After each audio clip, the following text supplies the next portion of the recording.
Agora vamos falar um pouco de análise de resultados, ou seja, como avaliar o desempenho das empresas. Você sabe quais as principais métricas que a gente considera? Então, primeiro eu vou falar do DRE, que é o demonstrativo de resultados. O demonstrativo de resultados, em inglês Income Statement, é onde a empresa lança suas receitas, seus custos, seus lucros, e aí tem uma série de métricas e indicadores dentro desse DRE para analisar a evolução do resultado da empresa. Quais as principais métricas, então, que eu considero? A primeira que eu faço sempre quando eu entro numa empresa, ou sempre quando eu analiso um DRE, é uma análise vertical, que é o quê? Uma comparação entre uma linha e outra do DRE. Depois eu faço uma análise horizontal. Ela serve para quê? Para identificar as variações entre essas linhas ao longo do tempo. Outra análise que eu faço é a receita por cliente. Ou seja, eu peço para a empresa que eu estou analisando me passar uma relação completa de todos os clientes deles e a evolução dessas vendas em número de unidades e preço pelo menos dos últimos 12 meses, essa análise mensal. Né? Por que eu faço isso? Porque eu quero entender qual a diversificação de receitas dessa empresa. As receitas estão concentradas num único cliente? Quão relevante é um cliente para a operação desse negócio? Se eu perder esse cliente, ou se a empresa perder esse cliente, eu vou ter um impacto muito grande no meu lucro e no meu fluxo de caixa? Então isso serve para balizar e entender um pouco como que os clientes se comportam e como que a empresa está concentrando suas receitas em um cliente ou uma indústria, né? Ou um segmento, ou um setor, ou um vendedor, enfim, essas análises, ok? Outra análise que eu faço é o aumento ou perda de volumes e preços por produto dos últimos meses, justamente para identificar as tendências de mercado e as tendências, né, dos meus produtos que eu tenho ali que eu estou vendendo. Né? Existe também uma análise que eu faço junto à diretoria comercial das empresas quando eu entro para analisar. Isso, mais para frente, a gente vai entrar no detalhe de como fazer. Mas é o seguinte, existe alguma perda de volume prevista? Ou seja, se eu estou numa indústria, por exemplo, óleo e gás, quando começou a crise da Petrobras, era meio óbvio que as empresas de óleo e gás naquela época iriam perder algum tipo de volume. Por quê? Porque a Petrobras estava passando por um escrutínio, né, do governo e até com processos criminais. Então, as empresas que estavam prestando serviço para a Petrobras tinham algum motivo ou já conseguiriam prever com antecedência a perda de volume? Então, se você está começando a analisar uma empresa, essa é uma análise que você pode querer fazer. Né? Outra análise que eu faço é o seguinte, qual é a estrutura de custos fixos e variáveis dessa empresa? Qual o número de funcionários, qual o número de plantas, qual o custo mensal de manutenção dessas plantas, quais são as despesas gerais e administrativas, qual o custo de matéria-prima, enfim, todas as estruturas de custos fixos e variáveis para entender quais são os drivers de valor da empresa. E outra coisa que a gente faz também é analisar se existe algum tipo de despesa não usual ou não recorrente prevista já para o negócio. Por exemplo, às vezes você já sabe que a empresa está pretendendo demitir funcionários. É o caso, por exemplo, da Ford em 2019, que anunciou que iria demitir aí 3.800 funcionários. Ela já sabe que ela vai ter aquele custo não recorrente e não usual do negócio. Então, se você é um analista financeiro ou se você está começando a analisar o DRE e o balanço da Ford, você já vai colocar na sua continha lá, olha, tem ali, no caso da Ford, 400 milhões de dólares de despesas não usuais que vão sair do caixa da empresa. E se você já sabe com antecedência, você consegue prever melhor o futuro. Bom, a análise vertical de resultados, então, tem como objetivo comparar a evolução entre as linhas do DRE. Essa evolução ela pode ser mensal, trimestral, anual, diária, enfim, ela depende do período que você está analisando. Né? E como é que você faz esse cálculo? É basicamente dividir todas as linhas do DRE pela receita e comparar um período contra outro. Então, por exemplo, meu custo de matéria-prima em 2015 foi 10% da minha receita. Em 2016 foi 15% da minha receita. O que aconteceu?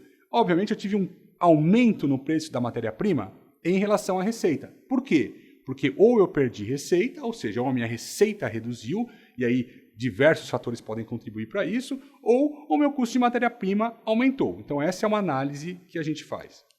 Então, um exemplo de análise de DRE e análise vertical que a gente faz é, por exemplo, por que os custos variáveis de matéria-prima subiram de um ano para outro, ou seja, por que o custo da matéria-prima sobre a receita subiu? Né? Você perdeu o poder de barganha com algum fornecedor, você mudou a composição de algum produto, você resolveu comprar ou importar ou fazer internamente, isso mudou toda a sua composição, você trocou um componente e isso mudou a tua precificação. Né? É muito importante entender em detalhes as causas das variações entre os períodos, para você identificar as discrepâncias e para poder planejar as ações corretivas. A análise horizontal de resultados tem como objetivo identificar as variações das contas ao longo do tempo. Da mesma forma, essa avaliação pode ser semanal, mensal, trimestral, enfim, no período que você estiver analisando.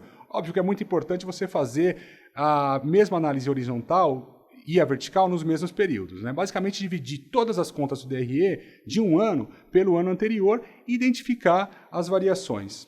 Além da análise de resultados, a gente realiza também a análise patrimonial, para entender a situação dos ativos e passivos da empresa. O que a gente procura olhar? Qual que é a liquidez atual do negócio? Como é que a empresa está sendo financiada? Quais as linhas de crédito a empresa possui? Quais são as fontes de financiamento? Capital de terceiros, capital próprio? Os proprietários aportaram algum capital na empresa nos últimos anos? Qual que é o risco da empresa ficar sem fundo nos próximos meses ou anos? É muito importante entender o perfil detalhado da dívida. Quem são os principais credores? Quais são as taxas de juros que estão sendo praticadas? Quais são as datas de vencimento da dívida? Tem uma parede de dívida, ou seja, tem uma grande parte da dívida vencendo no curto prazo ou no médio prazo?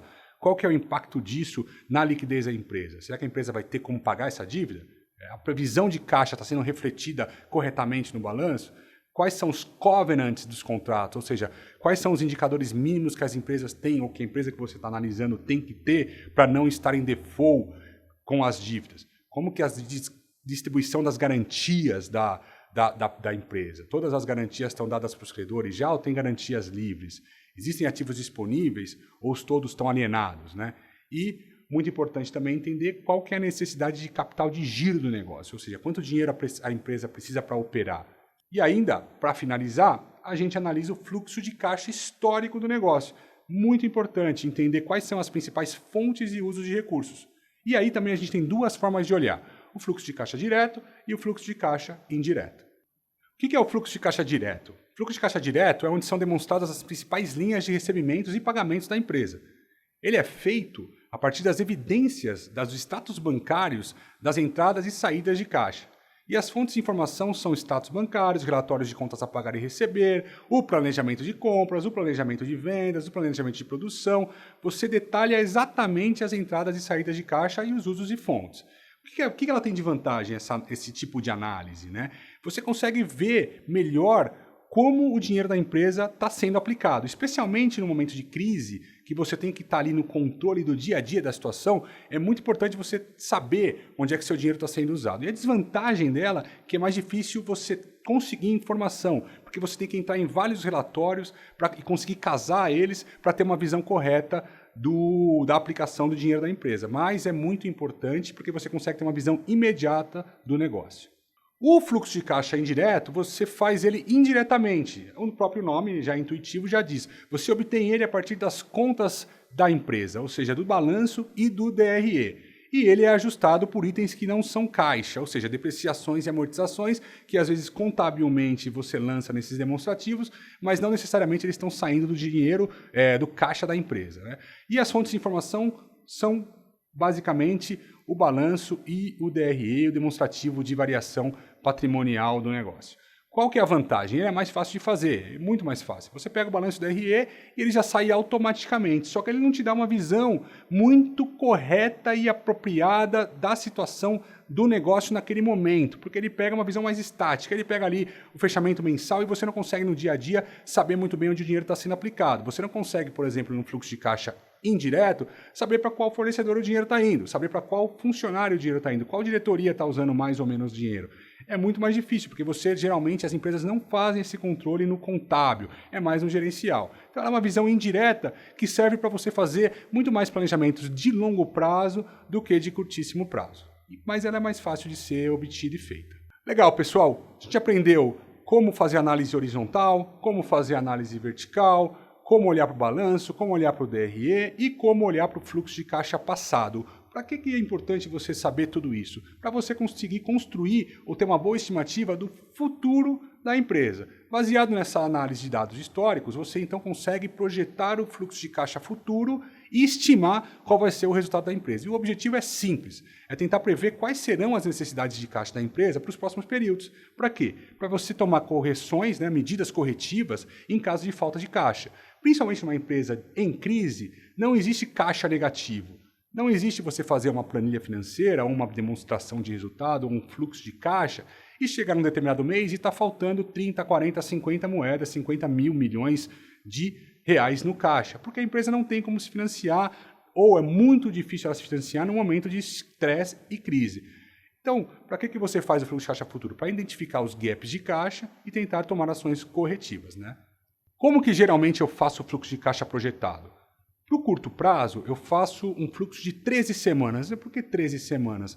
52 semanas no ano, dividido por 4 períodos, ou seja, 4 trimestres, dão as 13 semanas. E não é um fluxo de caixa do trimestre, semanal, de curtíssimo prazo. Para entender as principais premissas para a projeção, eu converso com os diretores das empresas que são meus clientes, mapeio detalhadamente todas as entradas e saídas de caixa, testo e desafio essas premissas, ou seja, não aceito simplesmente o que estão me falando, eu vou atrás de evidências, tanto mercadológicas quanto micro, com relação àquela empresa para entender se os números estão corretos, e eu realizo reality checks, ou seja, eu vou olhar para o passado, projetar o futuro e procurar entender com quem conhece do negócio mais do que eu, que está ali no dia a dia do negócio, se as minhas premissas de projeção fazem sentido. Pessoal, o Excel aceita tudo. O importante é você conseguir tentar, pelo menos, traduzir no Excel a realidade do negócio. O fluxo de caixa tem a componente operacional, ou seja, as entradas de caixa e as saídas de caixa. Você compara as entradas previstas de caixa, ou seja, as receitas, com a maior granularidade possível. Você tenta ir no nível de cliente e produto e compara com os resultados passados para ver se existe uma linha de tendência clara e uma normalidade do negócio. Você considera também os dias de pagamentos e, no caso das entradas, de recebimentos históricos. Por exemplo, a Lojas Americanas me paga sempre com 120 dias. Obviamente, se eu estou prevendo aumentar as minhas vendas para Lojas Americanas, esse dinheiro não vai entrar no dia seguinte, ele vai demorar 120 dias para entrar no meu caixa. Comparo também os desembolsos previstos com as despesas que estão no meu demonstrativo de resultados e no meu fluxo de caixa direto passado, para entender se também estão de acordo, em linha. Eu não posso prever uma redução drástica do número de funcionários se eu não tenho nenhum fato gerador para isso. Eu tenho que manter as linhas meio que constantes, as despesas meio que constantes, de acordo com o nível normal de negócios. E eu comparo também os dias de pagamentos históricos. Outra análise que eu faço, e aí é também uma componente muito importante para o fluxo de caixa, é o fluxo não operacional, ou seja, o fluxo de investimentos previstos, de amortização de dívidas e de despesas não operacionais. E aí eu olho o seguinte, o que pode ser melhorado? Eu tenho alguma planta ociosa? Eu tenho algum estoque obsoleto? Eu tenho alguma coisa que eu possa usar para melhorar esse meu fluxo de caixa, para gerar caixa? Eu consigo postergar o pagamento de alguma dívida? Por que a gente faz isso? Porque ninguém quer ser surpreendido no último minuto, gente. Não dá para você, como gestor de uma empresa, não prever algumas saídas importantes de caixa ou algumas entradas e ter que correr para banco, correr para investidor pedindo dinheiro aos 45 do segundo tempo. Isso não funciona, isso encarece sua dívida e causa insegurança no mercado. Então é muito importante você saber a necessidade para os próximos 2 meses, 3 meses, enfim, 2 anos. Para quê? Para você se blindar e se proteger. Para concluir essa aula, vocês estão vendo na imagem, cada empresa tem uma necessidade diferente de acordo com o seu ciclo de vida. Uma startup tem uma necessidade diferente de uma empresa que está em maturação. É muito importante você entender em que estágio da empresa que você está analisando ela está, para que você possa, então, ter mais sucesso na sua previsão de caixa.